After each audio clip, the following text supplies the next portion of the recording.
Bienvenidos este domingo 25 de diciembre del año 2022 a otra transmisión para el culto dominical de Iglesia Cristo Rey Eterno.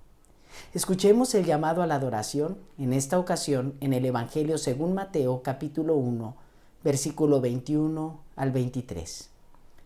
Dará a luz un hijo y le pondrás por nombre Jesús, porque él salvará a su pueblo de sus pecados. Todo esto sucedió para que se cumpliera lo que el Señor había dicho por medio del profeta. La Virgen concebirá y dará a luz un hijo, y lo llamarán Emmanuel, que significa Dios con nosotros.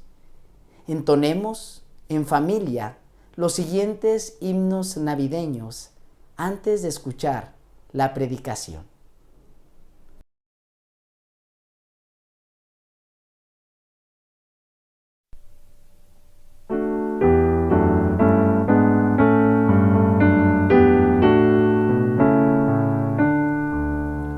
Venid fieles todos, a Belén marchemos, de gozo triunfantes, henchidos de amor, y al Rey de los cielos humilde veremos.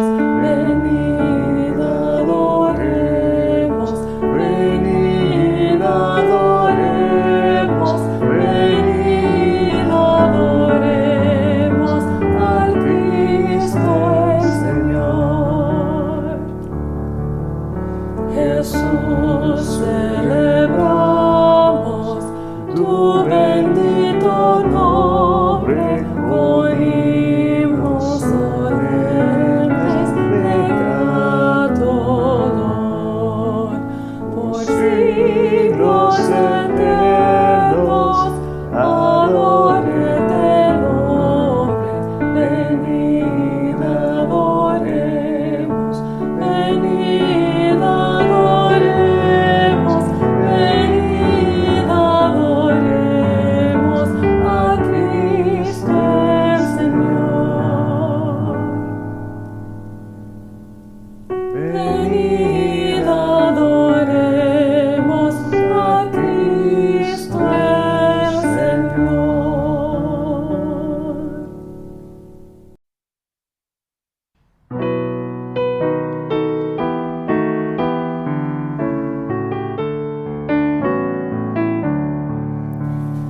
Oíd un son en alta esfera, en los cielos gloria a Dios, al mortal paz en la tierra, canta la celeste voz.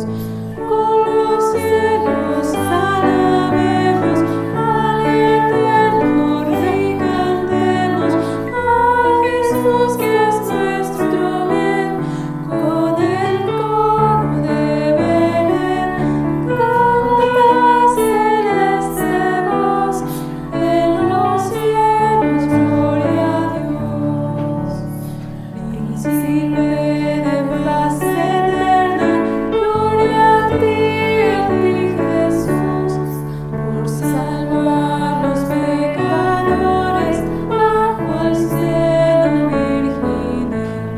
Gloria al Verbo encarnado, en humanidad velado. Gloria al Santo de Israel, cuyo nombre es Emmanuel.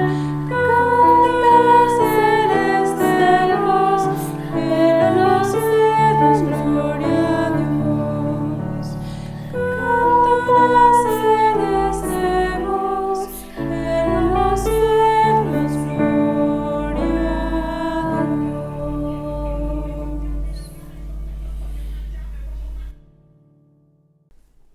Este domingo es especial, pues en varias partes de México y el mundo entero se celebra la Navidad. Escuchemos la predicación titulada Navidad Profetizada. Vayamos a lo más importante en este tiempo, que es la lectura de la palabra de Dios. en la profecía de Isaías capítulo 9, versículo 1 al 7.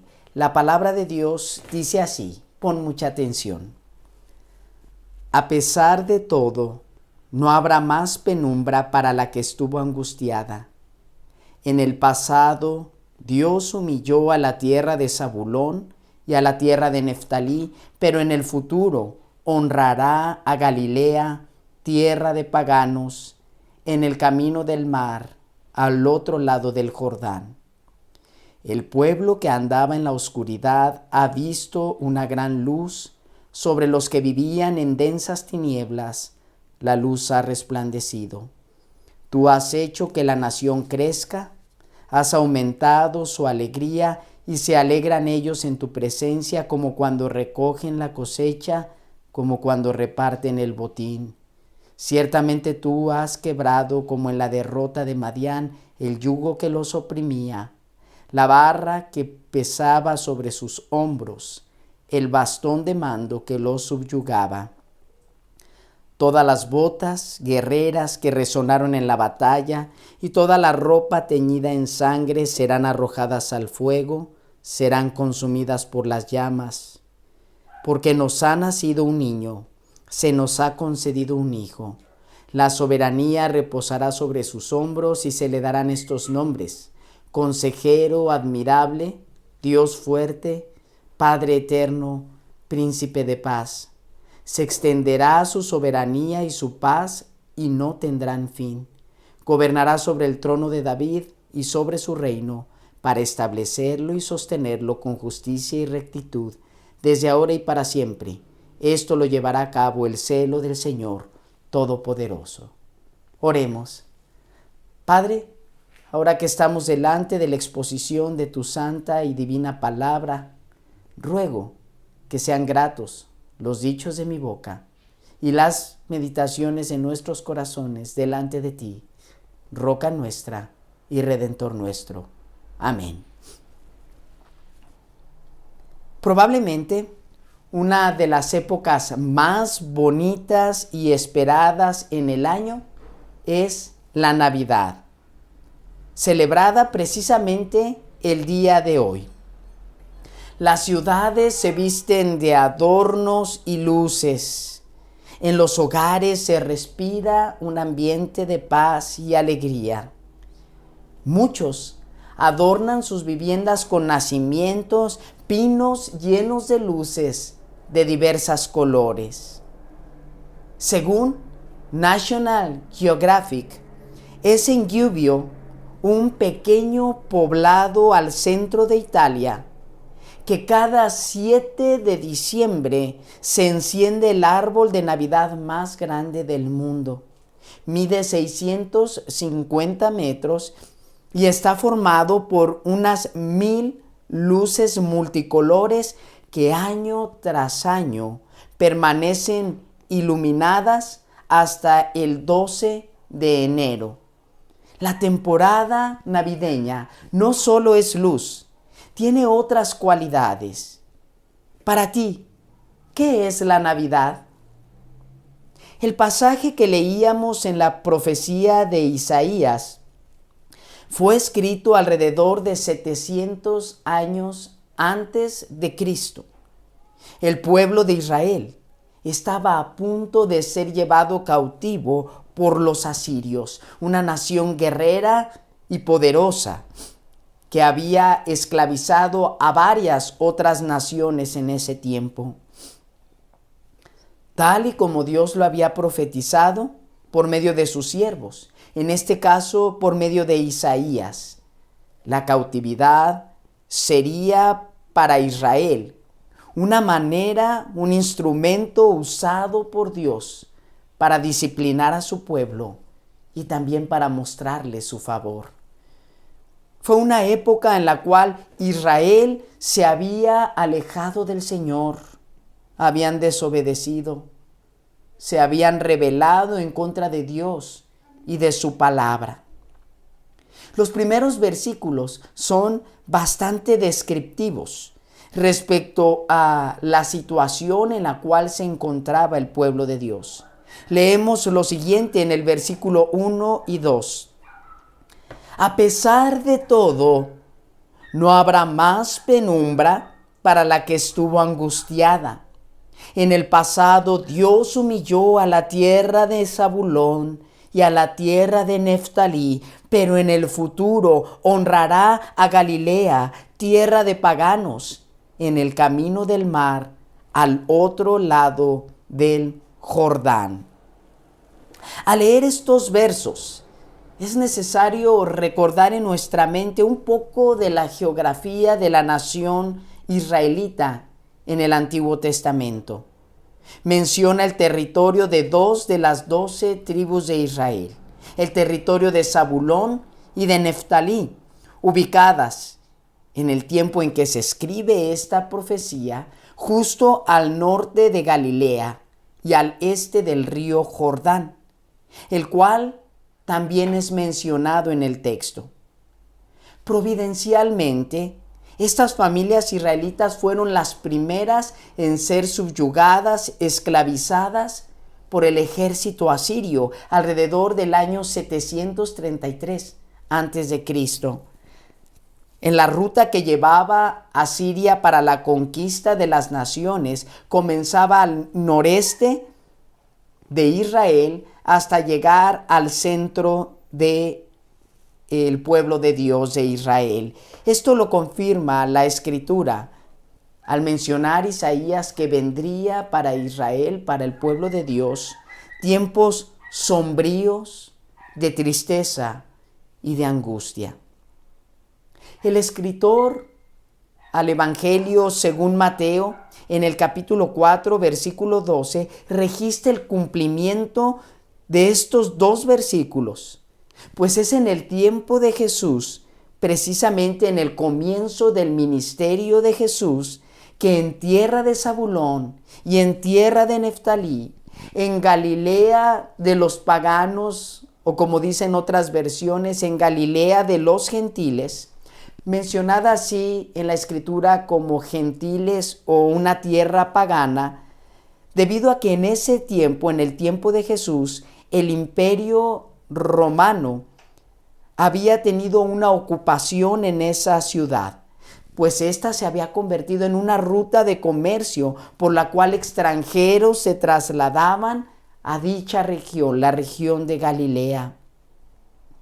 Según la narración de Mateo, es precisamente en ese lugar que describe Isaías dentro de la geografía israelita, donde Jesús comenzaría su ministerio terrenal. Y Mateo hace énfasis que entonces comenzarían tiempos de luz para aquellas ciudades que habitaron en penumbra, en oscuridad. Los primeros versículos de la profecía de Isaías en el capítulo 9 nos revelan años de sufrimiento, un cuadro en la historia de Israel que es muy lamentable. A pesar de ello, Dios, por su misericordia, por su bondad, Dios en su gracia brinda varias promesas. En esta profecía, todas ellas tienen que ver con la Navidad, una Navidad profetizada. En la primera parte del pasaje, es decir, del versículo 2 al versículo 5, se enfatizan drásticos cambios positivos. En la segunda sección del pasaje, versículo 6 y versículo 7, explica la razón de tales cambios. Veamos en esta primera sección la esperanza de transformación. Entre los versículos 2 al 5, nos es notorio varias imágenes que nos presenta Isaías, las cuales son contrastantes y además se provocan cambios drásticos con la esperada transformación, la esperanza de la transformación. La primera de ellas la leemos en el versículo 2. El pueblo que andaba en la oscuridad ha visto una gran luz. Sobre los que vivían en densas tinieblas, la luz ha resplandecido. El primer contraste o cambio notorio tiene que ver o se refiere a un cambio de las tinieblas a la luz, de andar en la oscuridad a ser alusados, alumbrados por una gran luz. En la Escritura, vivir en las tinieblas es una analogía de vivir sin la presencia de Dios, basados en nuestros pensamientos y acciones, bajo una naturaleza caída, es decir, tomando decisiones sin entender cuál es el plan o el propósito de Dios. La luz en la Escritura representa la presencia de Dios revelada principalmente en su santa palabra, como menciona ese conocido Salmo 119, versículo 105. Lámpara es a mis pies tu palabra y lumbrera a mi camino. La revelación máxima de la luz de Dios, que también es el tema central de la Biblia, es Jesucristo, como en varias ocasiones es expresado, sobre todo en el Evangelio. Según Juan capítulo 1, versículo 9 al 11 podemos leer: aquella luz verdadera que alumbra a todo hombre venía a este mundo. En el mundo estaba, mas el mundo por él fue hecho, pero el mundo no le conoció. A lo suyo vino, mas los suyos no le recibieron. Y el versículo 12 dice: mas a todos los que le recibieron, a los que creen en su nombre, les dio el derecho de ser hechos hijos de Dios. La luz, entonces, en la Escritura es la palabra, la presencia de Dios, la presencia de Dios en la persona de Jesucristo, una luz que ilumina a todo el mundo. La siguiente contraste o imagen que vemos en el pasaje de Isaías lo encontramos en el versículo 3. Tú has hecho que la nación crezca, has aumentado su alegría y se alegran ellos en tu presencia, como cuando recogen la cosecha, como cuando reparten el botín. En dos ocasiones en este versículo es mencionada la alegría, es decir, tiempos de gozo para el pueblo de Dios. Esto se demuestra con dos imágenes de la misericordia de Dios. La primera de ellas es el crecimiento o el aumento del pueblo, y otro es que Dios vendría a su mismo pueblo, la presencia de Dios entre ellos.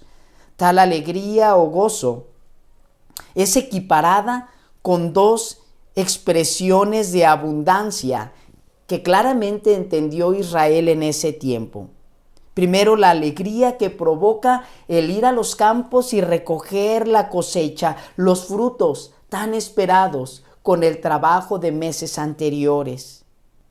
Esta alegría de la cosecha de los frutos es expresada en la Biblia como una bendición directa de Dios al alimentar generosamente a su pueblo, pues es Dios quien da el crecimiento a la hierba del campo para alimentar a toda la comunidad, a todo el mundo, especialmente a su pueblo. También menciona otra imagen, la victoria en la guerra, que se traduce en la recolección de bienes o botín del ejército perdedor y del pueblo al cual representaba. La abundancia que Dios otorga solo por gracia produce alegría en esos tiempos de profunda tristeza.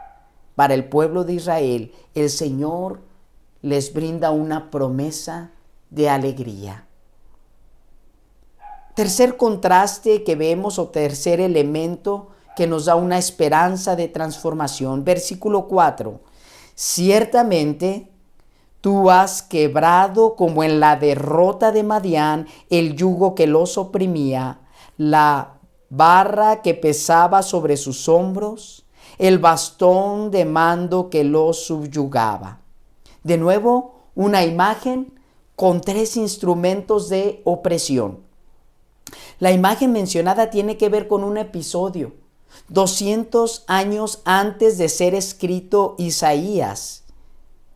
Menciona Isaías la derrota de Madián. Y probablemente en la mente de Isaías se encuentra aquel hombre temeroso y débil llamado Gedeón, de otra tribu, por cierto, también vecina a Neftalí, a Zabulón, la tribu de Manasés, una tierra en el norte de Israel. Cuando Dios llama de esa tribu de Manasés a este hombre, a Gedeón, para que él vaya y se enfrente a un ejército poderoso, los madianitas, que los cuales se describen que destruían todo a su paso y dejaban sin alimento a Israel. Dios le llama y a través del ministerio de este llamado de Gedeón derrota a los madianitas. Esto puedes leerlo en el libro de Jueces, capítulo 6, en adelante. Dios, por medio de este joven Gedeón, derrota al ejército extranjero, no sin antes haber permitido que Israel fuera esclavizado, lo cual es descrito con instrumentos de opresión: el yugo, la barra, el bastón que los oprimía. Dios les promete que serían desmenuzados por un guerrero salvador, por lo cual la esperanza en la esclavitud de Israel sería que en su momento el pueblo obtendría una liberación de parte de Dios, quien sería el guerrero salvador. La cuarta y último cambio contrastante, una esperanza que produce una transformación, la leemos en el versículo número 5. Todas las botas guerreras que resonaron en la batalla y toda la ropa teñida en sangre serán arrojadas al fuego, serán consumidas por las llamas. La última imagen menciona botas de guerra, menciona batalla y ropa teñida en sangre. Esta imagen claramente nos traslada a un escenario de guerra. El contraste es que estos instrumentos de guerra serían destruidos, serían arrojados al fuego y extinguidos en las llamas, manifestando por medio de esa eliminación de elementos de guerra que se pone fin a la batalla. Cesa por fin la guerra y vienen tiempos para disfrutar la paz. En esta primera sección del pasaje hemos reflexionado que hay una esperanza de transformación para el pueblo de Dios. De las tinieblas u oscuridad a pasar a la luz, de la tristeza a la alegría y abundancia, de la opresión a la libertad, de la destrucción por la guerra a tiempos de paz. ¿A poco no te parecen o no te recuerdan estos cambios a la Navidad? Luces, alegría, libertad, abundancia, paz. Pero, ¿qué es la Navidad según nos redacta la Escritura?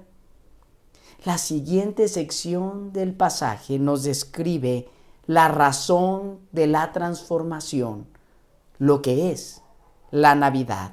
Versículos 6 y 7, porque nos ha nacido un niño, se nos ha concedido un hijo, la soberanía reposará sobre sus hombros y se le darán estos nombres: Consejero admirable, Dios fuerte, Padre eterno, Príncipe de paz. Se extenderá su soberanía y su paz y no tendrán fin. Gobernará sobre el trono de David y sobre su reino, para establecerlo y sostenerlo con justicia y rectitud desde ahora y para siempre. Esto lo llevará a cabo el celo del Señor Todopoderoso. Estos versículos manifiestan que los cambios antes descritos serían inaugurados con el nacimiento de un niño, un descendiente del más grande rey de Israel, con quien Dios hizo un pacto y le dijo a su siervo David que un descendiente de él reinaría para siempre. Un niño nacido de una mujer, es decir, un ser humano, y a la vez que tendría una naturaleza divina, dos naturalezas unidas en un pequeño niño que nacería para ser rey para siempre. Es por ello que Isaías, dirigido por el Espíritu Santo, menciona 4 parejas de títulos o nombres que destacan las naturalezas de este niño que nacería, que sería descendiente de David. Primero lo presenta como un consejero admirable. Y el término admirable significa con más exactitud a milagroso, apuntando a aquellas obras poderosas que solo Dios puede hacer. Agrega a este término admirable el que sería un consejero, es decir, alguien que tendría sabiduría, un rey que posee sabiduría divina y que lo demuestra con milagros que muestran la gloria de Dios. También dice Isaías que sería Dios fuerte, es decir, un guerrero divino capacitado para proteger a su pueblo. Esta era parte de las funciones que desarrollaba un rey frente a su pueblo. Tendría que ser fuerte para protegerles. También dice que sería Padre eterno. El rey que vendría no necesitaría ya otro sucesor, pues posee eternidad divina. Sería en él que se cumpliría el plan perfecto de Dios, un Padre y que sería eterno. El último de los títulos o nombres menciona que sería Príncipe de Paz, un rey que establecerá la paz divina en la tierra. ¿A quién te recuerdan estos títulos? Precisamente, nos recuerdan al mismo Hijo de Dios. Unas páginas atrás, en este pasaje de Isaías, se nos revela el nombre y la manera en que este niño vendría al mundo. Según Isaías capítulo 7, versículo 14, nos dice: por tanto, el Señor mismo os dará una señal. He aquí la Virgen concebirá y dará a luz un hijo y llamará su nombre Emmanuel, que significa Dios con nosotros. Con este nombre claramente podemos ver completo el pasaje y los títulos que tendría, pues sería un niño con la naturaleza divina. Uno que vendría de una señal milagrosa, una virgen concibiendo y teniendo a un hijo, al Hijo de Dios. Emmanuel significa Dios con nosotros. Y estimado televidente, el nacimiento de Cristo, quien es el Hijo de Dios, es la razón y el motivo de la Navidad. Mi deseo para ti y para los tuyos es que la luz, la alegría, la paz y la salvación del Hijo de Dios que vino al mundo repose en tu corazón y en el corazón de los que tanto amas. Oremos. Padre, hermosa reflexión tenemos hoy en tu palabra. Agradecemos, Señor, que nos muestres ese plan perfecto desde la eternidad, de traer al mundo que en oscuridad estaba y a nuestros corazones traer tu luz, traer la alegría, darnos la paz y por gracia regalarnos salvación. Gracias por darnos a tu amado Hijo, nuestro Señor Jesús. Gracias por la obediencia de tu Hijo al nacer de una manera tan humilde en aquel pesebre de Belén. Gracias por su valentía para ir a la cruz a morir por nosotros, tu pueblo. Gracias porque aunque no sabemos con exactitud la fecha, pero hoy podemos celebrar el nacimiento de nuestro Salvador. Ruego que todos los que oímos este mensaje, el reino glorioso de Cristo se establezca en nuestros corazones. Y todo esto lo pedimos en el nombre de Jesús. Amén. Ahora, mis amados, que la gracia de nuestro Señor Jesucristo, el amor de Dios Padre, la comunión del Espíritu Santo sean con todos nosotros, con nuestras familias, con el pueblo de Dios, desde ahora y para siempre. Amén. Próxima transmisión será el domingo 8 de enero. Esperamos te puedas conectar a las 10:30 de la mañana. Hoy es el último domingo del mes, por lo tanto en Iglesia Cristo Rey Eterno enviamos felicitaciones y abrazos virtuales a todos aquellos que cumplieron o cumplirán años en este mes de diciembre o celebraron algún aniversario. Que la paz, la misericordia del Señor y una verdadera Navidad esté en sus corazones. A todos los que están conectados, que pasen una feliz Navidad y un próspero y exitoso año 2023, llenos de la presencia de nuestro Señor Jesucristo. Hasta pronto.